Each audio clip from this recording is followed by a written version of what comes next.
Shalom jemaat Tuhan, apa kabarnya? Hari ini kita merayakan Paskah, di mana Yesus telah bangkit dari kematian, kuasa maut telah dikalahkan. Mari kita bangkit karena Kristus yang telah hidup dan bangkit bagi kita.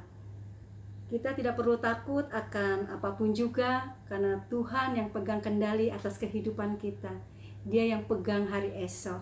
Kita mau angkat pujian ini sebab Dia hidup.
Shalom, selamat Paskah. Hari ini kita akan merenungkan firman Tuhan. Kita juga akan membaca firman Tuhan di hari raya ini. Sebelum kita mendengarkan khotbah, mari kita bersatu hati, kita berdoa bersama-sama. Bapa yang baik, kami bersyukur kepadamu Tuhan, karena Engkau Tuhan yang setia, Tuhan yang adil, Tuhan yang benar, Tuhan yang senantiasa memelihara hidup kami. Dan jika hari ini kami boleh merayakan Paskah Tuhan, Tuhan biar kebenaran firman yang kami dengar pada hari ini boleh tertanam dalam hati kami. Kami sungguh lapar dan haus akan firman Tuhan, sehingga pada saat kami mengerti firman Tuhan, maka firman itu akan memerdekakan hidup kami, dan hidup kami akan terus berjalan dalam kebenaran, karena Engkau telah melakukan perkara yang besar atas hidup kami. Kami yang percaya kepada Tuhan melalui kuasa kebangkitan-Mu. Terima kasih Tuhan. Kami mau buka hati, kami mau siapkan dengar akan firman Tuhan. Hanya di dalam nama Tuhan Yesus Kristus kami berdoa dan mengucap syukur. Haleluya. Amin. Oke, hari ini dalam ibadah Paskah kita akan mendengarkan firman Tuhan dengan tema yang diberi judul adalah kuasa kebangkitan Kristus. Mari kita akan lihat firman Tuhan bersama-sama di dalam 1 Korintus pasal yang ke-15. 1 Korintus pasal yang ke-15 ayat yang pertama sampai dengan ayat yang ke-11. Ya. Saya akan membacakan ayat ini, judulnya adalah Kebangkitan Kristus. Dan sekarang saudara-saudara, aku mau mengingatkan kamu kepada Injil yang aku beritakan kepadamu, dan yang kamu terima, dan yang di dalamnya kamu teguh berdiri. Oleh Injil itu kamu diselamatkan, asal kamu teguh berpegang padanya, seperti yang telah kuberitakan kepadamu. Kecuali kalau kamu telah sia-sia saja menjadi percaya. Sebab yang sangat penting telah kusampaikan kepadamu, yaitu apa yang telah kuterima sendiri, ialah bahwa Kristus telah mati karena dosa-dosa kita sesuai dengan kitab suci, bahwa ia telah dikuburkan, dan bahwa ia telah dibangkitkan pada hari yang ketiga sesuai dengan kitab suci, bahwa ia telah menampakkan diri kepada Kefas dan kemudian kepada ke-12 muridnya. Sesudah itu ia menampakkan diri kepada lebih dari 500 saudara sekaligus. Kebanyakan dari mereka masih hidup sampai sekarang, tetapi beberapa di antara mereka telah meninggal. Selanjutnya ia menampakkan diri kepada Yakobus, kemudian kepada semua rasul. Dan orang yang paling akhir dari semuanya, ia menampakkan diri juga kepadaku, sama seperti kepada anak yang lahir sebelum waktunya. Karena aku adalah orang paling hina dari semua rasul, bahkan tidak layak disebut rasul, sebab aku telah menganiaya jemaat Allah. Tetapi karena kasih karunia Allah, aku adalah sebagaimana aku ada sekarang. Dan kasih karunia yang dianugerahkannya kepadaku tidak sia-sia. Sebaliknya aku telah bekerja lebih keras daripada mereka semua. Tetapi bukannya aku, melainkan kasih karunia Allah yang menyertai aku. Sebab itu baik aku maupun mereka, demikianlah kami mengajar, dan demikianlah kamu menjadi percaya. Haleluya. Nah, setiap kali kita merayakan Paskah, kita diingatkan bukan saja tentang sengsara dan kematian Kristus di atas kayu salib, tetapi kita juga diingatkan untuk senantiasa mengingat akan kebangkitan dan kemenangan Kristus atas dosa, atas maut, atas kematian.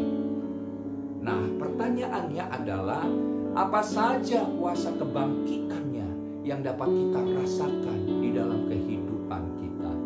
Nah, ada 3 hal yang akan saya sampaikan mengenai kuasa kebangkitan Kristus yang kita dengar pada hari ini. Nah, yang pertama adalah kuasa untuk menyelamatkan. Dalam 1 Korintus 15 ayat 1 dan 2, saya akan bacakan ayatnya, dikatakan firman Tuhan begini. Dan sekarang saudara-saudara, aku mau mengingatkan kamu kepada Injil yang aku beritakan kepadamu, dan yang kamu terima, dan yang di dalamnya kamu teguh berdiri. Oleh Injil itu kamu diselamatkan, asal kamu teguh berpegang padanya, seperti yang telah kuberitakan kepadamu. Ya, kecuali kamu telah sia-sia menjadi percaya. Nah, renungan dan pesan Tuhan melalui ayat ini adalah kita mesti tahu bahwa inti Injil yang diberitakan oleh Rasul Paulus adalah mengenai keselamatan kekal. Keselamatan yang dibutuhkan oleh manusia di bumi ini. Keselamatan yang seharusnya dicari oleh semua orang yang ada di muka bumi ini. Karena tanpa keselamatan kita tahu kita tidak akan pernah bertemu dengan Tuhan dan kita tidak akan pernah masuk dalam kerajaan sorga. Oleh sebab itu Paulus menceritakan tentang sesuatu hal yang penting, yaitu berita tentang keselamatan yang kekal yang mau diberikan oleh Tuhan Allah kepada setiap kita yang mau membuka hati kita dan menerima Dia dan percaya kepada Kristus. Nah, Injil yang diberitakan dan yang diterima itu oleh setiap orang yang percaya harus teguh berdiri di dalam Injil itu. Nah, itulah kuasa Allah yang akan menyelamatkan. Jadi kalau orang percaya ini tetap teguh berdiri di dalam berita Injil, tetap teguh bahwa Injil itu adalah yang menyelamatkan kita, maka kita tidak akan mudah digoyangkan. Karena kalau kita tidak mempercayai dengan teguh, maka kita akan bisa terpengaruh dengan berita-berita lain yang bukan merupakan Injil yang sebenarnya. Karena di akhir zaman ini kita akan mengalami banyak penyesatan, yaitu Injil palsu yang tidak menyatakan kebenaran firman Tuhan, sehingga kita dibuat teralihkan dengan pemahaman-pemahaman yang salah tentang berita Injil yang sejati, yang sepenuh itu. Sehingga kita hanya mengharapkan hal-hal yang berasal dari dunia yang sementara sifatnya, hanya mencari mungkin kenyamanan hidup, berkat-berkat yang berbicara soal materi saja. Tetapi Injil yang sepenuh ini bukan sekedar bicara tentang berkat secara materi, tetapi Injil ini bicara tentang keselamatan baik roh, jiwa, dan tubuh kita. Yang penting di sini adalah kita harus teguh berdiri di tengah goncangan, di tengah masalah yang sedang dialami, sehingga kita tetap mengandalkan Tuhan, tetap bergantung kepada Tuhan yang menjadi sumber kekuatan untuk menyelamatkan kita. Nah, di dalam Roma pasal yang 1 ayat 16 sampai 17, Paulus juga menegaskan bahwa Injil adalah kekuatan Allah yang menyelamatkan setiap orang yang percaya. Jadi Injil itu sendiri adalah kekuatan Allah. Jika kita percaya kepada Injil, maka kekuatan Allah itu akan menyelamatkan setiap kita yang bersandar dan bergantung kepada Tuhan. Oleh sebab itu jemaat Tuhan, mari kita sebagai anak-anak Tuhan tetap percaya, tetap berharap, dan tetap bergantung iman kita kepada Tuhan. Karena berita Injil adalah berita yang memberikan kekuatan dari Tuhan untuk menyelamatkan setiap kita. Nah, ketika seseorang mengalami berbagai persoalan, ketika seseorang mengalami bisnis yang sedang lesu di zaman sekarang ini karena ekonomi dunia yang sedang mengalami resesi, dan juga kalau kita melihat ada kesehatan yang memburuk, banyak orang-orang yang sedang dalam keadaan sakit, bahkan oleh karena penyakit yang merupakan pandemi dari COVID-19 ini, banyak orang yang mengalami ketakutan sehingga sakit apapun mereka menjadi khawatir, mereka menjadi takut. Jangan-jangan saya kena COVID-19, tapi ternyata mungkin hanya flu biasa, hanya demam biasa. Tapi oleh karena ketakutan, oleh karena paranoid, sehingga mereka membuat dirinya menjadi sakit. Oleh karena banyak penderitaan yang dialami orang-orang yang berada di dalam dunia ini. Demikian juga ada ekonomi dan keuangan yang sedang melemah. Bahkan kita melihat banyak juga hubungan rumah tangga yang retak. Dan tidak sedikit yang akhirnya bertanya, apa yang salah? Mengapa semuanya ini terjadi? Apakah Tuhan masih ada di sana? Apakah Tuhan masih mengasihi saya? Apakah Tuhan akan menolong saya? Dan segudang pertanyaan-pertanyaan lain yang menjadi pergumulan dalam kehidupan kita. Tapi kenyataannya adalah ada berbagai persoalan yang memang tidak dapat dipungkiri, bahwa persoalan itu ditimbulkan oleh pekerjaan si maut atau pekerjaan si iblis itu. Tapi kenyataan yang kita alami ini membuat kita senantiasa tidak percaya bahwa di balik semua masalah yang sedang terjadi ini, iblis mencoba untuk mengacaukan kehidupan umat manusia. Tapi kita percaya bahwa Allah yang hidup, yang telah mengalahkan maut itu, dialah yang tidak dapat disangkali kuasanya. Amin. Dan melalui peringatan Paskah ini, kita diingatkan kembali bahwa Tuhan Yesus sudah bangkit dari antara maut. Dan bersama dengan Dia, kita akan berseru kepada maut. Kita berani berkata, "Hai maut, di manakah sengatmu? Hai maut, di manakah kemenanganmu?" Maut sudah dikalahkan. Tuhan Yesus hidup dan Dia yang berkuasa atas kita hari ini, esok, maupun untuk selama-lamanya. Dia pasti akan menolong kita sebagai anak-anaknya, sebagai umat pilihannya. Nah, itu pertama, tentang kuasa yang menyelamatkan. Dan yang kedua adalah tentang kuasa mengampuni dosa. Kebangkitan Kristus ini membuat kita dibebaskan dari dosa. Dalam 1 Korintus 15 ayat 3 dan 4, saya akan bacakan ayatnya. "Sebab yang sangat penting telah kusampaikan kepadamu, yaitu apa yang telah kuterima sendiri, ialah bahwa Kristus telah mati karena dosa-dosa kita, sesuai dengan kitab suci, bahwa Ia telah dikuburkan, dan bahwa Ia telah dibangkitkan pada hari yang ketiga, sesuai dengan kitab suci." Nah, kematian dan kebangkitan Kristus adalah hal yang penting yang disampaikan oleh Rasul Paulus kepada jemaat di Korintus. Karena dosa kita, maka Ia rela menjadi tebusan untuk dosa-dosa kita dan menggantikan posisi kita yang seharusnya kita digantung di atas kayu salib dan kita menerima hukuman kekal itu. Tapi Yesus mau melakukannya bagi kita, karena tidak ada seorang manusia pun yang dapat menebus dosa umat manusia. Hanya Yesus yang mampu, karena Dia adalah Tuhan yang melakukannya bagi kita. Dia rela menjadi tebusan bagi dosa-dosa kita. Dia mati di atas kayu salib. Tapi tidak saja mati, Dia bangkit daripada kematian itu.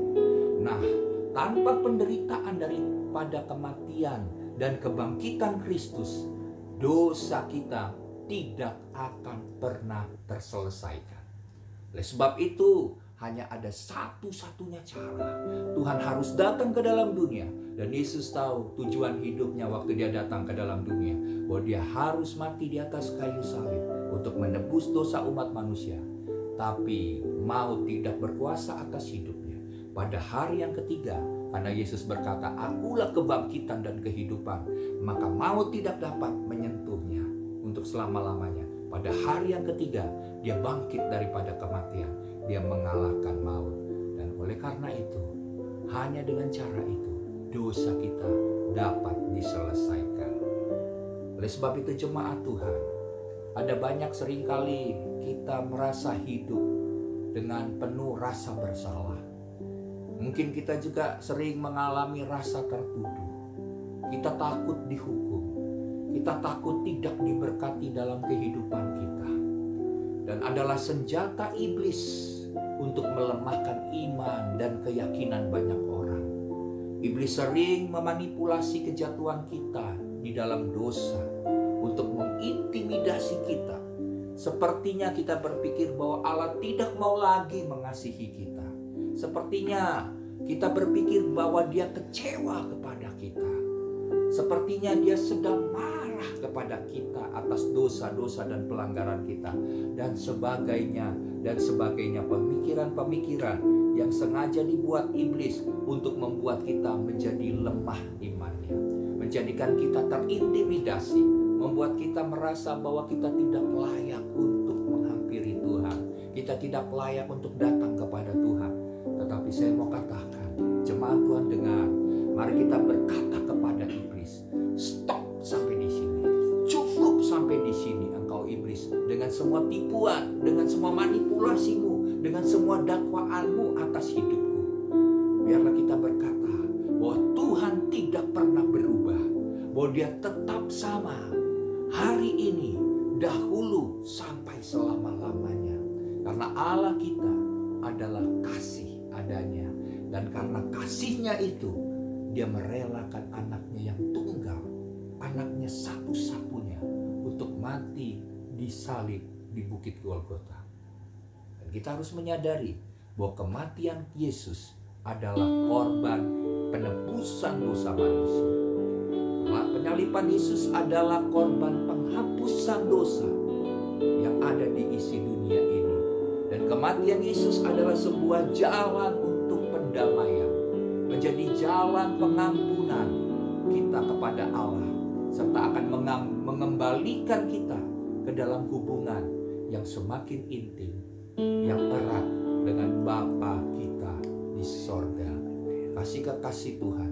Oleh karena itu, mari kita jalani hidup kita sebagai orang yang sudah diperdamaikan dengan Allah, bahwa kita sudah diampuni oleh Allah, dan yang terus-menerus dikasihi oleh Tuhan sampai selama-lamanya. Jangan mau lagi ditipu oleh tipu muslihat iblis. Jangan lagi engkau merasa bahwa engkau tidak layak menghampiri Tuhan, karena tangannya senantiasa terbuka menolong, karena tangannya senantiasa merindukan anak-anaknya kembali bertobat dari jalan-jalannya yang jahat. Jangan biarkan hidupmu terus-menerus merasa kecewa. Jangan biarkan dirimu mengatakan bahwa engkau tidak layak, karena inilah waktunya. Yesus sudah mati bagimu, dan Dia sudah bangkit, dan melalui kuasa kebangkitannya Dia inginkan supaya engkau sebagai anak-anak Allah, engkau sebagai orang percaya dapat memahami kebenaran ini, bahwa tangannya senantiasa berdosa. Bahkan sebelum Yesus telah mengasihi kita, bahkan pada saat kita berbuat dosa sekalipun, Dia tetap mengasihi kita, dan Dia mau supaya kita menang dalam menjalani kehidupan kita ini. Sebab itu hanya ada satu yang bisa mengampuni dosa, yaitu Tuhan yang datang menyelamatkan dan mengampuni dosa kita. Yang ketiga adalah kuasa untuk mengubahkan. Dalam 1 Korintus 15 ayat 9 sampai 10, firman Tuhan berkata, saya akan bacakan ayat ini. 1 Korintus 15 ayat 9 sampai 10. Karena aku adalah yang paling hina dari semua rasul, sebab aku telah menganiaya jemaat Allah. Tetapi karena kasih karunia Allah, aku adalah sebagaimana aku ada sekarang. Dan kasih karunia yang dianugerahkannya kepadaku tidak sia-sia. Sebaliknya aku telah bekerja lebih keras daripada mereka semua. Tetapi bukannya aku, melainkan kasih karunia Allah yang menyertai aku. Sebelum percaya kepada Yesus Kristus, kita tahu Rasul Paulus adalah seorang penganiaya, seorang penentang yang aktif terhadap kekristenan. Tetapi ketika dia berjumpa dengan Kristus, kehidupannya mengalami perubahan yang sangat drastis. Paulus menyatakan bahwa dia adalah pribadi yang paling hina. Tetapi jika dia ada sebagaimana dia ada sekarang ini, itu semua adalah kasih karunia dan kuasa kebangkitan Kristus yang mengubah hidupnya menjadi baru. Dia yang telah menyelamatkan kita, Dia juga menghendaki kehidupan kita yang baru ini berubah makin lama, semakin serupa dengan Dia dari hari ke sehari. Jemaat Tuhan, kita tahu akan kehidupan Rasul Paulus, di mana dia menjadi seorang yang sangat menentang kekristenan. Tetapi pada waktu Tuhan mengubah dia, tidak ada yang mustahil bagi Tuhan. Saya juga percaya, mungkin Saya percaya saudara yang menonton hari ini tidak perkara yang kebetulan. Mungkin engkau menganggap bahwa dirimu sudah terlalu berdosa. Engkau mengatakan bahwa bagaimana Tuhan bisa mengampuni saya dengan semua perbuatan-perbuatan saya yang sangat jahat. Tetapi seperti Rasul Paulus, Tuhan mampu mengubah seseorang. Karena bagi Tuhan tidak ada yang mustahil. Dia sangat mengasihi setiap orang karena dia menginginkan tidak ada seorang pun yang binasa. Bahkan dia tidak menginginkan orang fasik, kebinasaan daripada orang fasik. Dia menginginkan supaya semua manusia datang kembali kepada penciptanya. Dan penciptanya yang agung itu yaitu Yesus Kristus, tangannya senantiasa terbuka bagi setiap kita yang mau datang berserah kepada Tuhan. Hari-hari ini mungkin engkau juga orang-orang yang merasa frustasi dengan segala keterikatan-keterikatan yang engkau alami oleh karena dosa. Kecanduan-kecanduan akan obat-obat terlarang. Bahkan semua sifat dan perilaku yang buruk, pemarah. Semua sikap-sikap perilaku yang tidak benar, yang membuat orang senantiasa tidak bisa menerima kehidupan kita. Bahkan kita menganggap diri kita seperti sampah di dalam masyarakat. Dan mungkin mereka seringkali berkata, kayaknya tidak mungkin lagi deh kamu bisa selamat. Karena saya bisa terlepas dari semuanya ini. Tapi kamu kayaknya sepertinya sulit untuk mengalami hal itu. Tapi lihatlah, Rasul Paulus juga adalah seorang yang terikat oleh ambisi-ambisi untuk menganiaya para pengikut Yesus. Dia orang yang paling terdepan untuk membunuh orang-orang Kristen pada zaman itu. Tetapi kita melihat bagaimana dia diubahkan hidupnya oleh Tuhan. Paulus berkata bahwa oleh kasih karunia Allah dia bisa jadi seperti sekarang ini. Kita tahu kehidupan Rasul Paulus terjadi sebuah perubahan yang drastis. Dari seorang penganiaya jemaat diubahkan Tuhan menjadi seorang rasul yang luar biasa. Kita tahu sebagian besar di dalam kitab, di dalam perjanjian baru ditulis oleh Rasul Paulus. Dan kita tahu Rasul Paulus mengalami pengalaman-pengalaman perjumpaan dengan Tuhan secara khusus dan secara pribadi yang jarang orang mengalaminya.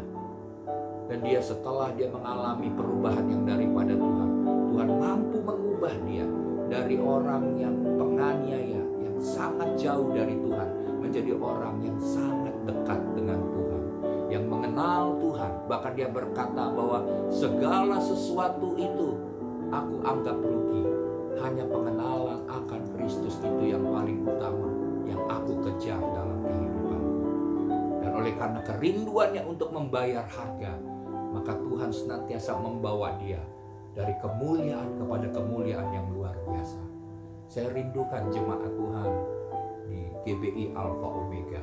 Mari engkau punya kerinduan yang sama seperti Rasul Paulus. Rasul Paulus, jangan lihat latar belakangmu yang menganggap atau kamu menyalahkan akan orang-orang di sekeliling. Engkau menyalahkan akan kondisi kehidupanmu yang membentuk engkau sekarang ini menjadi mungkin orang yang merasa saya ini bukan orang yang beruntung, saya bukan lahir dari keluarga Kristen yang taat. Engkau merasa kayaknya untuk menjadi orang yang militan, yang sungguh-sungguh di dalam Tuhan, kayaknya saya nggak mungkin, saya terlalu jauh dari Tuhan. Tapi lihatlah kehidupan daripada Rasul Paulus. Ini merupakan sebuah cerita, sebuah kisah perjalanan hidup dari Rasul Paulus yang akan membuat kita juga bergairah, bersemangat untuk berkata kepada Tuhan, Tuhan, aku mau sungguh-sungguh mengenal Engkau. Aku mau hidup intim dengan Tuhan. Aku mau menjadikan Engkau sebagai yang terutama, menjadi Tuhan atas hidupku, menjadi Raja atas kehidupanku. Karena di akhir zaman ini, saya percaya, di tengah keadaan kondisi dunia yang semakin hancur ini, tidak ada jalan lain, hanya persekutuan, keintimanmu dengan Tuhan.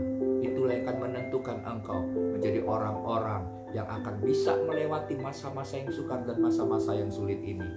Sebab hanya dekat Tuhan saja kita akan tenang, kita akan kuat, kita akan mampu mengatasi semua hal di dalam kehidupan kita.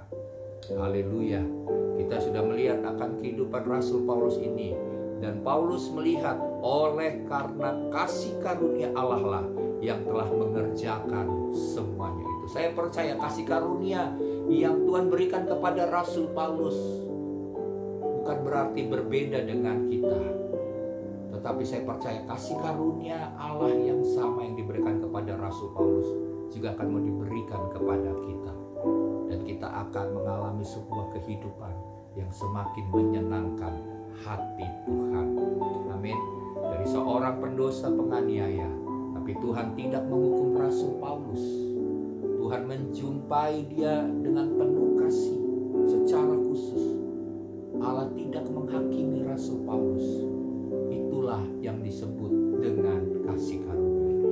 Kasih karunia itu bicara sebuah hadiah yang tidak diusahakan oleh manusia. Ini benar-benar sebuah pemberian yang gratis.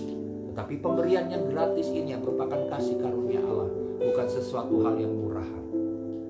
Ini ada harga setelah kita menerima kasih karunia Allah. Kita harus terus hidup menjadi serupa dan segambar seperti Kristus. Oleh sebab itu, melalui Injil yang kita dengar, yang merupakan kekuatan Allah yang menyelamatkan, inilah yang akan menggerakkan diri daripada Rasul Paulus dan juga menggerakkan diri setiap kita yang percaya kepada Yesus untuk bekerja. Dalam hal ini kita akan terus berbuat kebaikan dan kita akan terus melayani Tuhan dengan semakin giat dari semua orang, supaya hidup kita semakin berkenan dan menyenangkan hati Tuhan. Jadi ada tiga hal yang membuat kuasa kebangkitan Kristus itu, yaitu kuasa untuk menyelamatkan kita, kuasa untuk mengampuni dosa kita, sebab tidak ada orang yang dapat mengampuni dosa, hanya Tuhan yang turun ke dalam dunia dan mau mati, bangkit daripada kematian.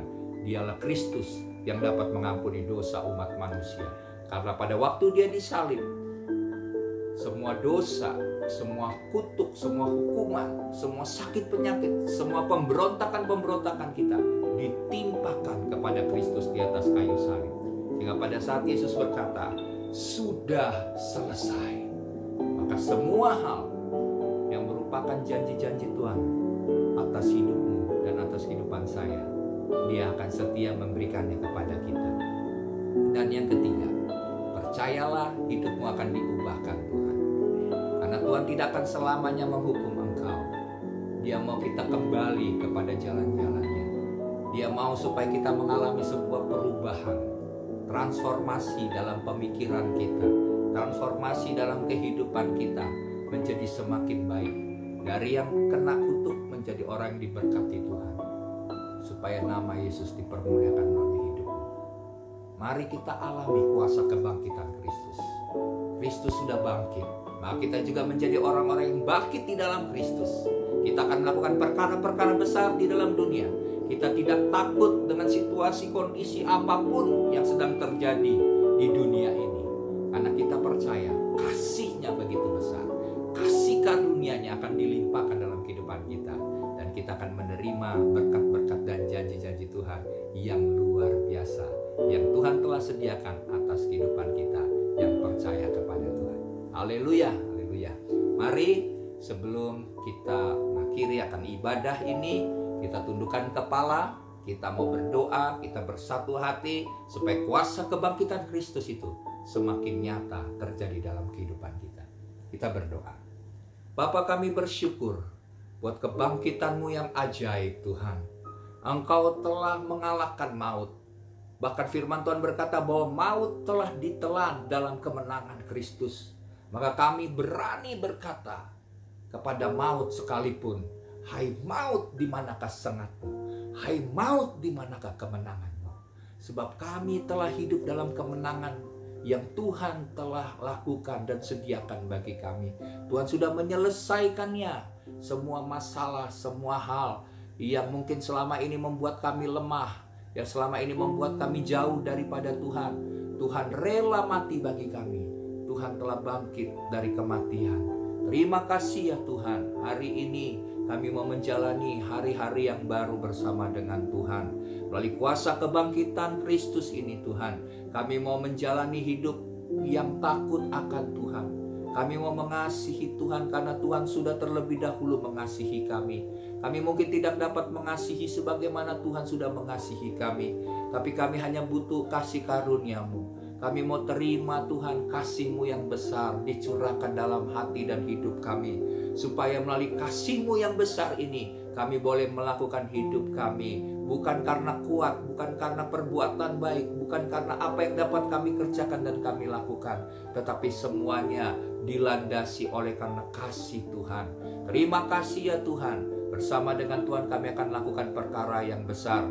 Hamba berdoa Tuhan bagi setiap jemaat, bagi anak-anak Tuhan yang telah mengikuti ibadah ini Tuhan. Tuhan jamah setiap kami Tuhan. Engkau ubah setiap hidup kami Tuhan. Sebab hanya Tuhanlah yang menjadikan jaminan kami memperoleh keselamatan. Hanya melalui Kristus Yesus saja kami sudah diampuni dari semua dosa, pelanggaran, pemberontakan, dan kesalahan-kesalahan kami. Dan hanya melalui Yesus Kristus, melalui anugerah-Mu yang besar, kami akan diubahkan menjadi serupa dengan Kristus. Hamba berdoa Tuhan bagi setiap jemaat yang sedang dalam sekolah kuliah Tuhan, sekalipun harus di rumah, Tuhan terus memberkati, memberikan hikmat sehingga segala hal yang mereka kerjakan boleh senantiasa Tuhan berikan kecerdasan, sehingga mereka menjadi anak-anak memiliki masa depan yang cerah, karena Tuhan yang menjamin mereka menjadi anak-anak yang diberkati oleh Tuhan sendiri. Kami percaya Tuhan masa depan mereka adalah masa depan yang penuh dengan kemenangan yang daripada Tuhan. Terima kasih Bapa. Kami juga berdoa Tuhan bagi jemaat-Mu yang mungkin di dalam kuliah, dan juga kami berdoa bagi mereka yang bekerja Tuhan. Di tengah situasi yang sekarang ini kami bersyukur mereka tetap dipelihara oleh Tuhan secara sempurna Tuhan. Biar Tuhan melanjutkan akan kasih setia dan anugerah-Mu bagi jemaat Tuhan. Dan kami berdoa juga bagi jemaat-Mu yang mungkin saat ini harus mengalami di PHK atau dirumahkan. Kami percaya Tuhan akan menyertai dan memberkati setiap jemaat Tuhan, sehingga mereka boleh diluputkan dari keadaan situasi seperti sekarang ini. Dan Tuhan akan memberkati mereka untuk mendapatkan pekerjaan yang baru Tuhan. Dan biarlah Tuhan, kami percaya bahwa anak-anak Tuhan akan senantiasa diberkati sesuai dengan janji-Mu. Terima kasih ya Bapa. Kami serahkan kehidupan kami, dan kami mau hidup di dalam kuasa kebangkitan Tuhan yang sempurna.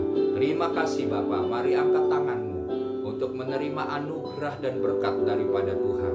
Biar kasih karunia daripada Bapa Surgawi, kasih setia, rahmat daripada Tuhan Yesus Kristus, dan persekutuan yang manis dengan Roh Kudus akan menyertai engkau di sepanjang hidupmu. Bahwa tangan-Mu akan diberkati, segala usaha-Mu, segala pekerjaan-Mu, segala hal yang kau kerjakan Tuhan memberkati berlimpah-limpah. Terima kasih Tuhan. Dan buat kami tetap setia, tetap hidup di dalam kebenaran, hidup di dalam kekudusan, ketaatan kepada Tuhan, sampai Yesus Kristus datang kedua kali menjemput kami. Kami akan bersama-sama dengan Tuhan, bersekutu dengan Tuhan. Kami akan semakin memiliki hubungan yang intim bersama dengan Tuhan, sampai Engkau mengangkat kami di awan-awan, sampai kami berjumpa dengan Tuhan di dalam kerajaan-Mu yang kekal. Terima kasih Bapa. Terjadilah atas kehidupan kami di dalam nama Tuhan Yesus. Haleluya. Amin. Tuhan Yesus memberkati kita.